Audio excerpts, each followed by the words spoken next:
Good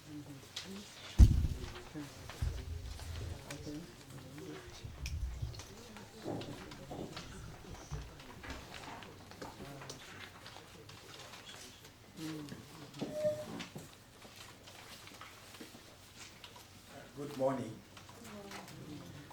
The Right Honorable Prime Minister, Reverend Gabriel Otima, my colleagues from the Diplomatic Corps, senators, members of parliament, may I simply say, my dear guests, I'm here to share with you Zambia's governance model. So, what does Zambia have to share with the rest of the world, particularly Africa, on governance? That's what I will be talking about.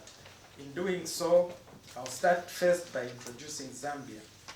There are some of us who may not know much about Zambia. This is what we have experienced. In Israel, we found quite a lot of people who don't know where Zambia is. Then I will say something about what people consider as Zambia's being a model of governance. I'll say something about that. And after that, I'll say something about factors that have influenced or which has led to this development of Zambia being a model of governance. I'll say what has been put in place, what sustains it. And then we'll look forward also to what there is in the future as regards governance. Then towards the end, perhaps we'll consider what the lessons may be there for the rest of the world to learn. So for those of you who do not know, Zambia is in the southern part of the continent. It's surrounded by 8 countries. We have the DRC, that is the Democratic Republic of the Congo in the north. We have Tanzania in the northeast. We have Malawi in the east. Mozambique in the southeast. Botswana, we have Namibia, and we have Angola. I hope I haven't left anyone. And Zimbabwe, yeah, right to ourselves. I hope there are no Zimbabweans here. So we have Zimbabwe right in the south. So those are the countries which surround it. Its size is 752,612 square kilometers. And the population is 14 million. And we have 72 tribes in that territory, various tribes, but they can be broken down into much smaller groups, but we count them as being 72. And the mainstay of Zambia's economy is copper production or copper mining. So that's what I would like to say a little bit on what Zambia is about. And we obtained our independence on the 24th of October, 1964. So now I want to turn to the question, what is said about Zambia being a model of governance? And in doing so, I will turn to the Africa Peer Review Mechanism report. The last report they did, report number 16, was on Zambia. And there I would like to just quote what Ellen Johnson Sirleaf said in the foreword about Zambia. Talking about the commendable practices highlighted in the reports, she said, among them was the consolidation of democracy, which is reflected in Zambia's entrenchment of peaceful and credible electoral process, which have repeatedly yielded democratic alternation. So this is the way Zambia is viewed in as regards governance. I also like to go to another report. This is the 2015 Ibrahim Index of African Governance. In that report, Zambia is rated at number 12 among 54 countries. And there Zambia is, in describing Zambia, it says that it's a relatively high-scoring country that performs above the African average across all 4 components of the IIAG, which shows a positive trajectory since 2011. So this is another one which shows how Zambia is viewed in respect of governance. I would also like to say something about the economy, and which is to say that in the past 10 years, we have enjoyed continuous growth, and we are rated as a lower middle income country by the World Bank. And that was in the 2011. So those are the issues I wanted to say, how Zambia is viewed as a model of governance. So the question is, how did we gain that reputation? How have we come to that stage? So before I go there, I would like just to consider maybe the definition of governance. I'm aware that there are several definitions, and but I would not like to go into the merits and demerits, but I chose this definition because I thought it was quite abstract and would help me in covering the topic that I was asked to cover. So, borrowing a definition from Mark Bevier in his book, Governance, a very short introduction, it says governance is the theoretical concept referring to actions and processes by which stable practices and organizations arise and persist. So the question becomes, what actions and processes have led to the Zambia attaining this reputation of being a model of governance? So this is what I will now turn to.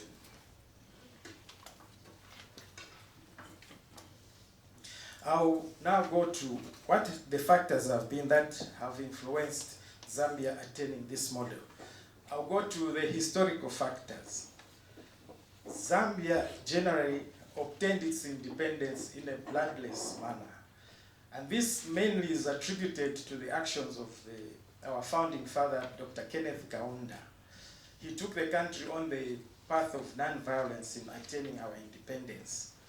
He was influenced by his strong Christian beliefs, as well as the philosophy of Mahatma Gandhi. So he did not go into a process of armed struggle. That is mainly due to him, but there are other factors which have led to Zambia attaining that reputation. We have also, it is argued by some that perhaps Zambia did not take the armed struggle route because of the way the country was formed. We were formed by pacifists, if you'd like to use that term. The people who comprise the country now came from areas of conflict in history. We have, for instance, two tribes which came from the wars of Shaka. Those Shakas. We have two tribes, the Ngoni, who are now in the eastern part of the country, and the Kololo, who became the Lozi, who are in the western part of the country. All those people were escaping conflict in their own areas. And also we have tribes that originated from the DRC, from the Luba Lunda kingdom. So it is said that we are formed by people who were running away from conflict and valued peace. So that's another angle that you may wish to consider. There is another factor, I think, which has led to there being little internal conflict, and I think this is urbanization. Zambia is one of the most urbanized countries on the continent, and this is mainly due to the mines. A lot of people had to leave their rural areas to go and work in the mines. And the colonial authorities had several ways of getting people out from their rural areas to go and work in the mines, one of which was tax. They were required to pay tax. So they had to go and work. They had a way of bringing them out there. And so Zambia is quite urbanized. And for this reason, there has been a lot of interaction, intermarriage. so that there's been a lot of tolerance across tribes, which has been built because of this phenomenon. So that's on the historical part, but I would also like to say that the actions of certain leaders have also helped in making Zambia a peaceful place, relatively peaceful, I must say. There's no country which is completely peaceful. But I would like now to refer to the actions of some leaders. And in this regard, I would like to talk about Dr. Kenneth Kaunda. Like I said, he took the country through a peaceful independence struggle, but he continued cultivating unity in the country, even when he became a president. He was well placed to do this because he did not, or his family did not originate from Zambia. They were from Malawi. So he was not connected to any of the major tribes. So it was easy for him to bring about peace between competing tribes, if I may use that term. So that he was well placed to do that. So when he was in leadership, he cultivated unity consciously. He was known to try all the time when he formed cabinet or the central committee to try and be inclusive in as far as tribe was concerned. It was called tribal balancing that time. So he did that consciously, and he tried to get the tribes together. And he's the one who is associated closely to our national motto, which is one Zambia, one nation. And that's what he used to say at every rally. He would say, one Zambia, one nation. So that was a conscious process in which he wanted to bring about this unity. And then, of course, he had the philosophy of humanism, which placed man at the center of every endeavor and every activity. So he said it didn't matter what you were, what tribe you were, what race you were, what mattered was your humanity. And all the other activities centered around put man in the middle of the activity. So that is one way which he cultivated this unity. And then when we had a crisis, again, we would like again to refer to the actions he took. In 1990, when there was agitation now to move from multi-party, or rather from one-party state to a multi-party state,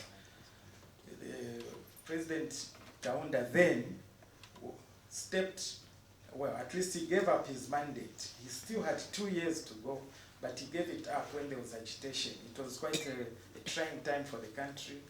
There were food riots. There was even an attempted coup that period. So as people agitated that we go back to a multi-party state.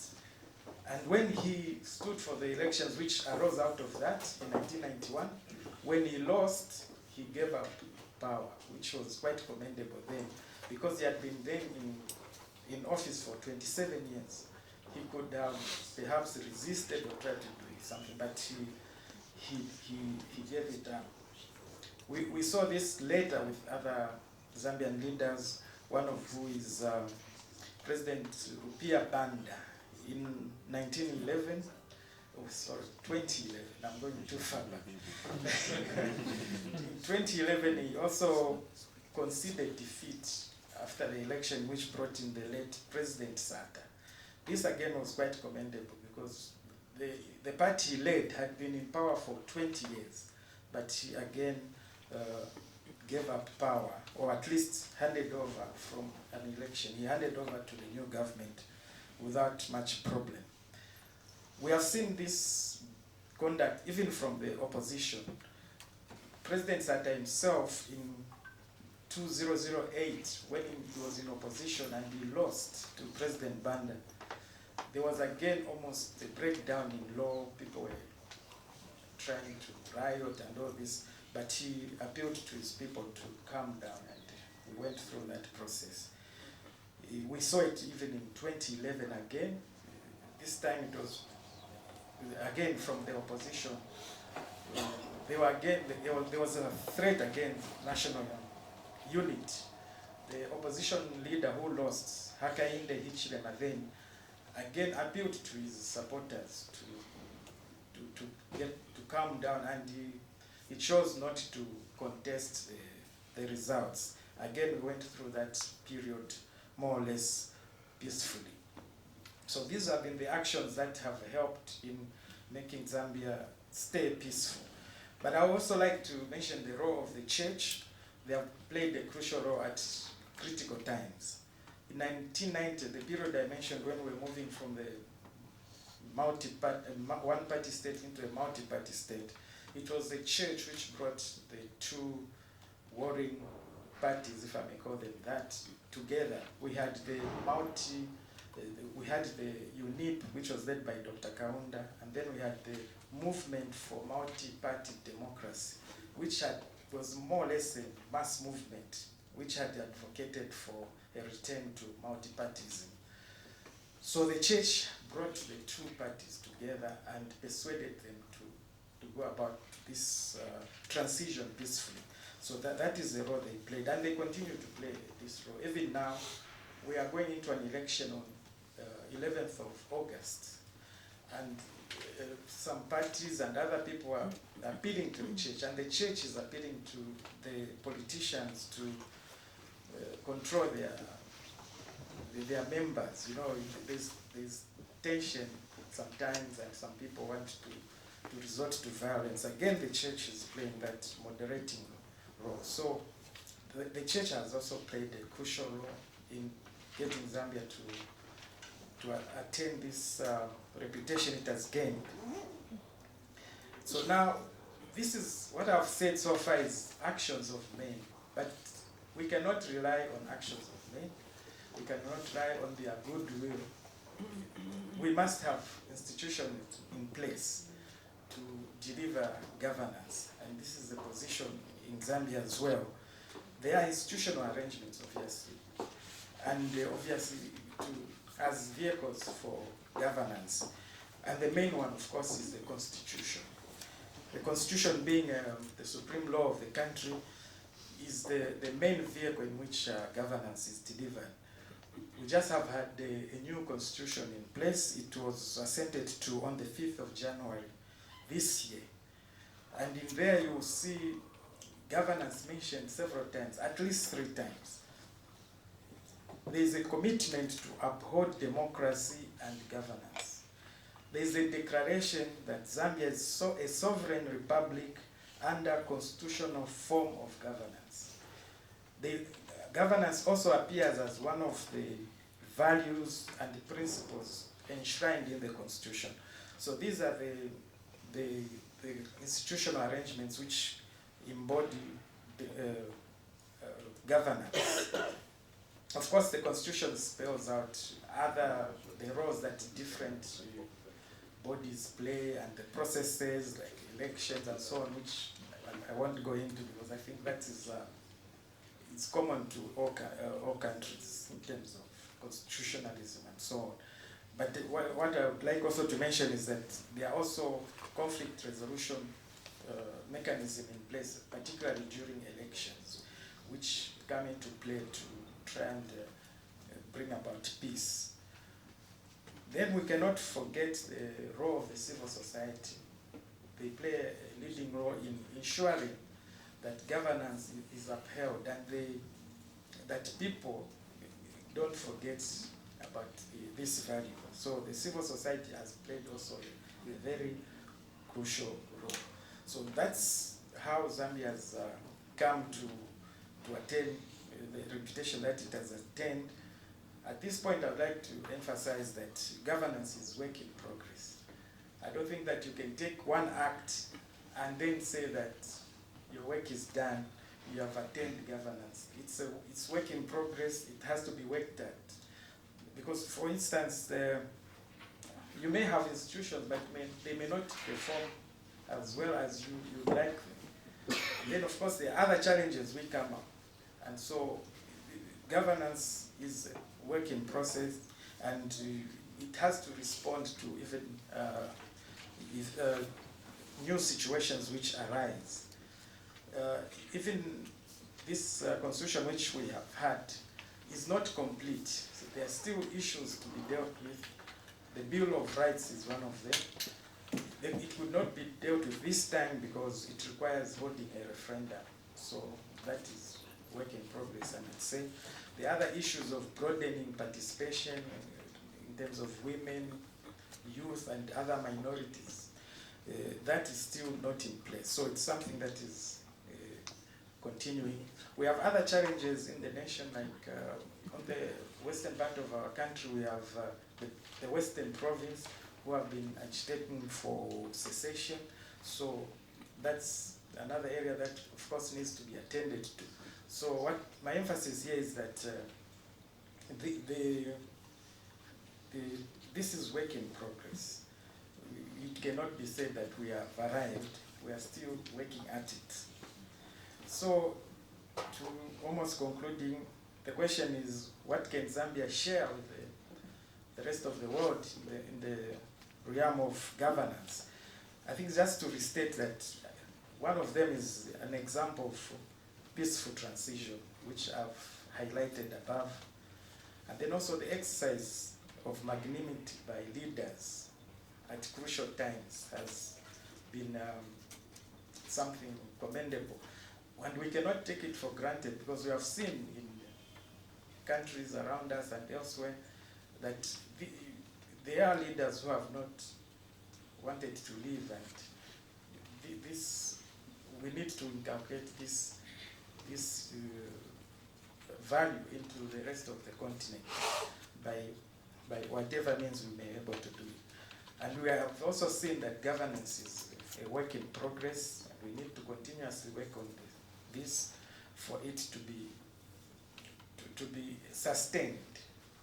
Then, of course, the role of the civil society and other international organizations such as the APRM and also the Ibrahim Foundation, who also keep us on our toes to remind us or to monitor our growth as regards governance. So that's what Zambia has been able to achieve, and this has been of a benefit also to countries around us.